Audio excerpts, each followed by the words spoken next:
시장 이야기 시간으로 이어가 보도록 하겠습니다. 오늘 우리 시장 반도체에 대한 불확실성이 다소 해소되면서 양시장 일제히 강한 랠리를 보여주고 있습니다. 유가증권 시장은 무려 8% 넘는 상승세, 코스닥도 4% 이상의 강한 오름세가 확인되고 있는데요. 오늘 이렇게 시장이 상승세가 이어졌는데 이제 또 다시 우리가 8,000포인트를 향해서 달려갈 수 있는 그 힘을 얻게 된 건지, 그렇다면 어떻게 전략을 세워야 되는지 알아보도록 하겠습니다. 파이낸셜 리서치의 박철순 대표와 함께합니다. 안녕하세요. 네, 안녕하세요. 네, 반갑습니다.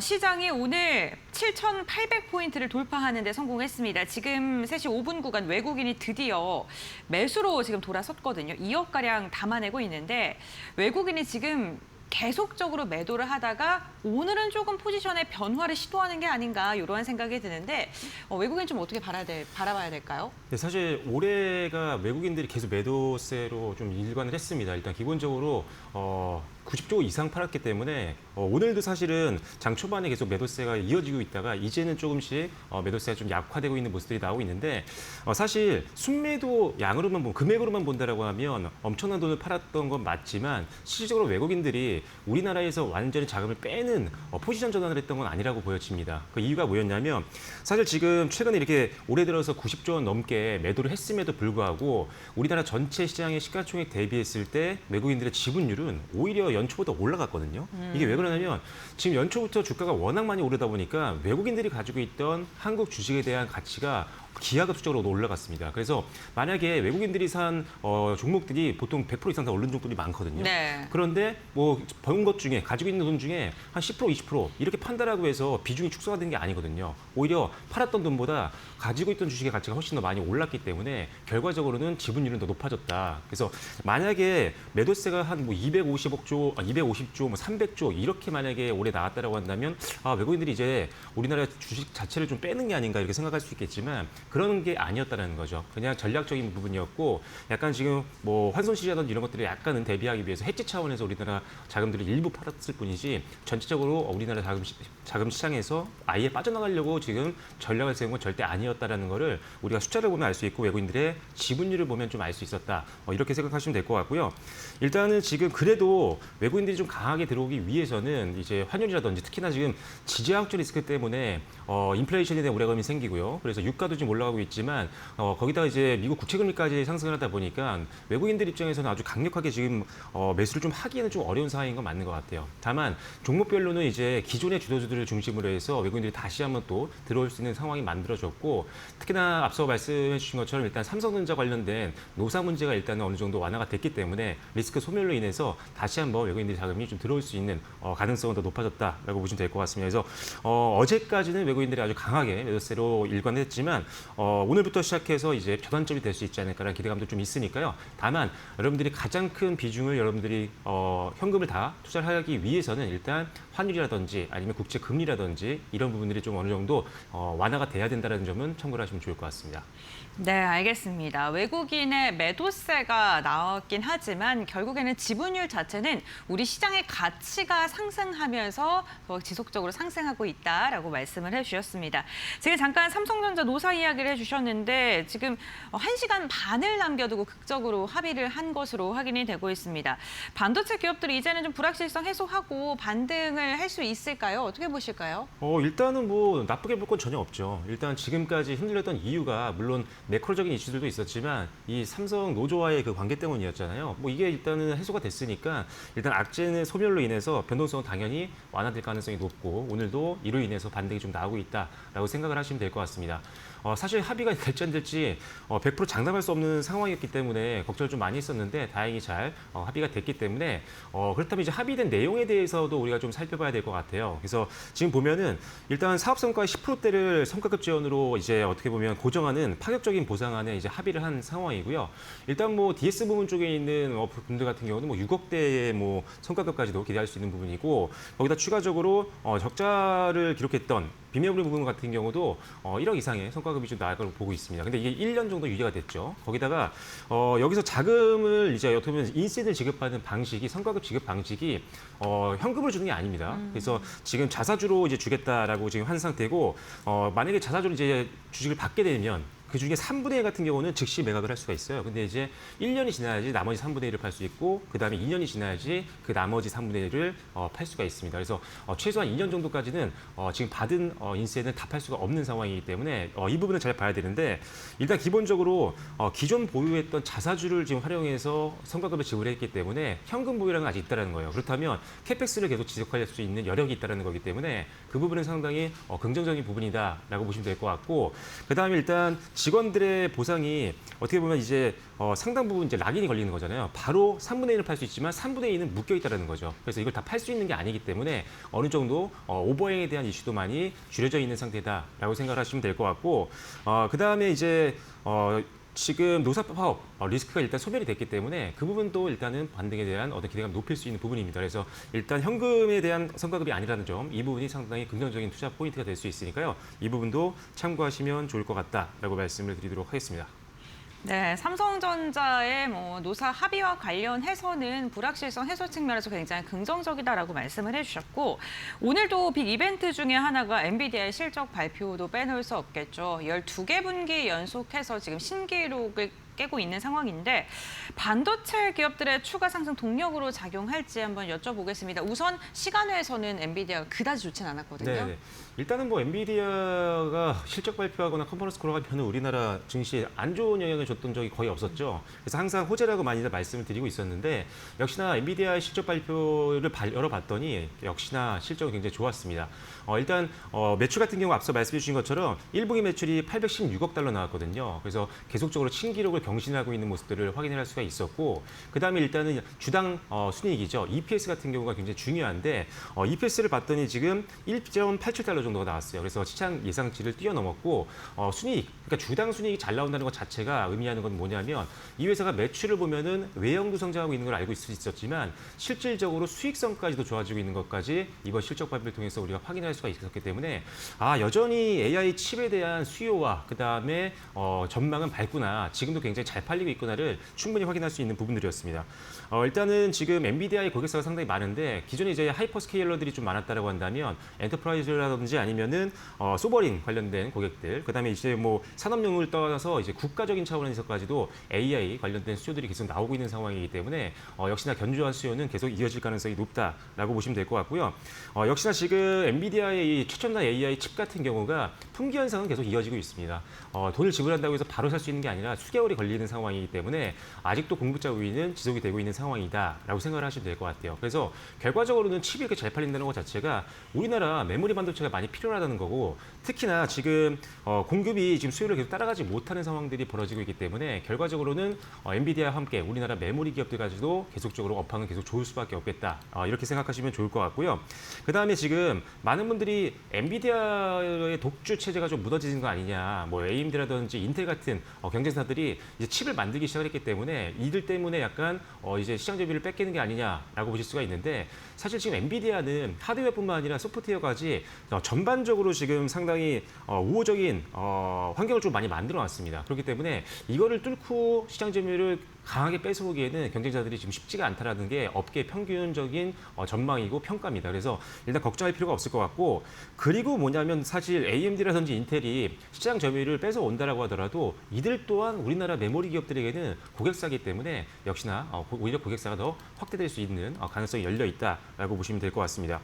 그리고 이제 블랙의 플랫폼 양산과 실적 기여가 이제 본격화가 되고 있는 상황이고 베라 루빈 관련해서도 아마 뉴스를 보신 분들이 많을 텐데 더 이제 고성능 칩들을 계속적으로 출시를 하고 있는 상황입니다. 그래서 이게 일정이 지연되지 않고 예상했던 대로 전략대로 일정이 정해졌던 대로 계속 순항을 하고 있다는 게 밝혀졌고요. 그렇다면 새로운 신제품 같은 경우는 우리나라 메모리 특히나 HBM 같은 경우를 기준으로 봤을 때 더 많이 들어갈 수밖에 없거든요. 그래서 결과적으로는 더 많은 수요를 만들어낼 수 있어서 역시나 우리나라 메모리 기업들에게는 좋다라고 보시면 될 것 같고요. 그러다 보니까 우리가 숫자로도 확인을 계속적으로 해주고 있었죠. 삼성전자라든지 SK하이닉스의 실적도 우리가 굉장히 좋았던 걸 확인을 했었지만 지금 계속적으로 월별로 수출 지표를 보면 너무 좋습니다. 지금 5월 1일부터 시작해서 5월 20일까지 수출 지표가 발표가 됐는데 우리나라 전체 수출은 64% 정도 증가를 했지만 반도체 수출은 202% 정도 급증을 했습니다. 어마어마하게 구조적으로 성장률이 높아지고 있는 것들을 계속 우리가 수출량을 통해서 확인할 수 있기 때문에 일단 지금은 뭐 이익에 대해서 전혀 걱정할 필요가 없어서 삼성전자라든지 SK하이닉스라든지 금태에 있는 메인 밸류체인들은 수익에 대한 걱정은 내려놓으셔도 좋을 것 같다. 이렇게 정리해드리겠습니다. 야, 삼성전자가 오늘 강하게 반등하면서 14일 고점이었던 29만 9,500원까지 지금 올라선 모습입니다. 오늘 종가까지 30만 원 드디어 터치할 수 있을지도 한번 기대를 해보겠습니다. 그 반도체 기업들이 조정을 받았던 것 중에 큰 이유 중에 하나가 그 시게이트 CEO가 AI 인프라 그러니까 관련돼서 수요는 뭐 여전히 뜨거운데 공급을 늘리기에는 시간이 더 걸릴 것이다. 이러한 발언을 하면서도 시장에서 병목 현상이 해소되지 않을 것이다. 그리고 실적이 너무 가파르게 오르는 것도 없을 것이다. 뭐 이러한 이야기들 나왔거든요. 이 부분은 좀 어떻게 보셨을까요?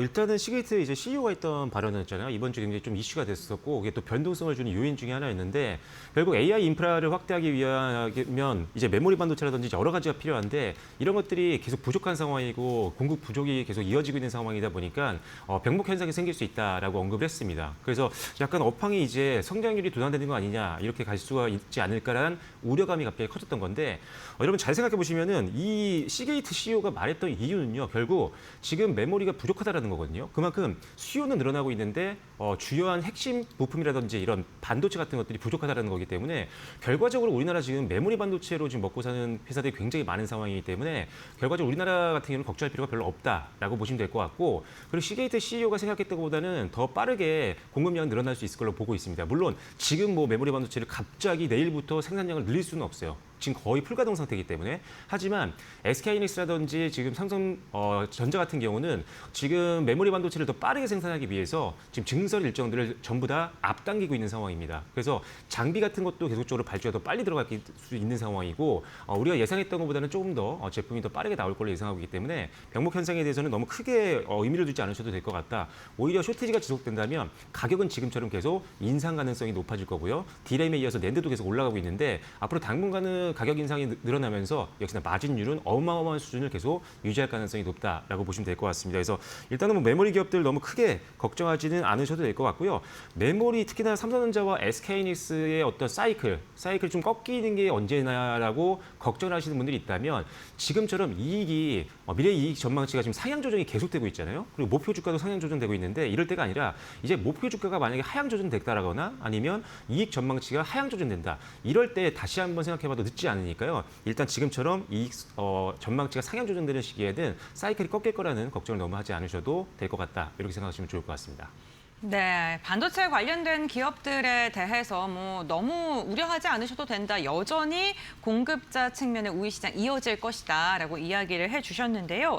그 반도체 산업이 잘 갈수록 기대되는 것 중에 하나가 기판이고요. 삼성전기가 오늘 신고가도 돌파했죠. 120만 원 선 넘어섰습니다. 장중에 목표 주가 상향 리포트 지속적으로 나오고 있는데 지금 기판 관련된 기업들도 지금 접근해도 괜찮을지 궁금합니다. 네, 기판뿐만 아니라 반도체 소부장 기업들도 지금 다 접근해야 됩니다. 기판 들고 사실 쇼티지잖아요. 지금 네, 그렇죠. 반도체 기판이 워낙 많이 잘 팔리고 있다 보니까 쇼티가 지속되고 있는데 기판 말씀드리기 전에 반도체 쪽 지금 소부장 기업들 사실 삼성전자는 별로 안 흔들렸거든요. 그 사이에 소부장 기업들이 많이 빠졌기 때문에 그동안 빠졌던 주도 섹터들 그리고 밸류체인에서도 시장 점유율이 높았던 기업들 같은 경우는 여러분들이 보셔야 됩니다. 예를 들어 뭐 PC 본도 쪽에서는 뭐 한미 반도체라든지 아니면 하나 비전 이런 기업들은 낙폭이 좀 컸거든요. 이제 반등 초입이기 때문에 이렇게 실적이 잘 나오고 핵심 장비를 만들고 있는 기업들은 계속 보실 필요가 있겠다라고 먼저 말씀드리면서 소부장 관심 필요하다라고 언급드리겠고 기판주도 아까 말씀드린 것처럼 반도체와 굉장히 유사한 상황들이 계속 지속이 되고 있는 그런 상황입니다. 일단 기판이 너무 부족한 상황이다 보니까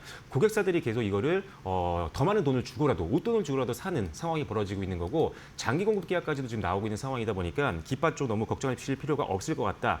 일단은 반도체가 잘 간다라고 하면 기판은 함께 병행 성장할 수 있는 부분들이 분명히 있기 때문에 여러분들 계속 지켜보실 필요가 있겠다라고 보시면 될 것 같습니다. 특히나 삼성전기가 대장주로서 확실하게 주가를 좀 보여주고 있는 상황인데 다시 한번 최고가를 경신하는 모습을 보였습니다. 일단 기본적으로 이번 주에 좀 이슈가 됐었던 게 뭐냐면 실리콘 커패시터를 공급 계약을 체결했다라는 부분인데 원래 기존에 적층 세라믹 콘덴서죠. MLCC도 만들고 있는 회사이지만 이 세라믹 커패시터 같은 경우는 조금 더 안정성을 가지고 있는 부분들이 있습니다. 그래서 이 부분도 상당히 미래 성장 동력이 될 수 있는 부분이고 MLCC도 그렇다고 해서 나쁜 게 아니거든요. MLCC 공장 같은 경우 지금 100% 정도 가동률을 유지하고 있는 상황이고 가격도 계속 인상할 수 있는 가능성이 여지가 남아있는 상황이기 때문에 마진율은 계속 높아질 가능성이 높다. 그래서 적층 세라믹 콘덴서도 좋은데 거기다가 이제 뭐 기판 쪽도 마찬가지입니다. 지금 기판 쪽도 역시나 쇼티지가 계속 지속이 된다라고 말씀드렸다시피 삼선 전기가 주력을 하고 있는 게 크게 보면 두 가지잖아요. 적층 세라믹 콘덴서와 기판 사업. 이 둘 다 지금 엄청난 호황을 누리고 있기 때문에 지금처럼 최고가를 돌파했을 때는 상당히 저항선도 없습니다. 조금 더 상방을 좀 열어놓으시고 제가 봤을 때는 한 130만 원 이상까지는 일단 끌고 갈 수 있는 여력이 좀 있는 종목이니까요. 조금 더 상승룸을 넓게 잡고 한번 대응해 보시면 좋겠다라고 말씀을 드리겠고 하나만 말씀드리면 심택이 상대적으로 조금 여러분들이 많이 여러분께 소개를 많이 드렸습니다. 기판주 말씀드릴 때 항상 탑픽으로 심택을 거의 매번 말씀을 드렸었는데 이 종목이 한동안 좀 실적이 좀 안 좋았었다가 이제 턴어라운드가 본격화되고 있는 구간입니다. 영업이익 같은 경우는 작년 대비했을 때 올해가 10배 이상 오를 걸로 예상을 하고 있는 상황이거든요. 특히나 이제 심택 같은 경우가 기대되고 있는 건 뭐냐면 속게임 쪽 관련된 기판 사업이 굉장히 기대가 되는데 지금 이 회사가 속게임 관련된 기판 사업 쪽에서는 시장 점유율을 50% 이상 가져갈 걸로 보고 있습니다. 그러니까 시장 선도 기업이 될 수 있는 가능성이 있기 때문에 이 밸류가 이제 가치가 재평가 된다라고 한다면 충분히 부과될 수 있고요. 실적은 앞서 말씀드린 것처럼 극단적으로 높아지는 구간이기 때문에 이 종목 같은 경우는 한 15만 원 정도 선까지 한번 룸을 열어놓으시고 수익률을 좀 더 높여보시면 좋을 것 같습니다. 네, 알겠습니다. 반도체 기업들 여전히 뜨겁고 반도체 소부장 관련 기업들 상대적으로 많이 눌렸던 기업들 그런데 실적이 괜찮은 종목들로 좀 선별해서 봐야 된다라고 말씀해 주시면서 기판처까지도 언급을 해주셨습니다. 오늘 심택 20% 넘게 상승하면서 12만 5천 원 선도 돌파했는데요. 기판 기업들의 앞으로의 추이도 저희 함께 알아보시죠. 네, 오늘 박철순 대표와 함께 이렇게 전반적인 시장 이야기 나눠봤고요. 오늘 말씀은 여기까지 듣겠습니다. 고맙습니다.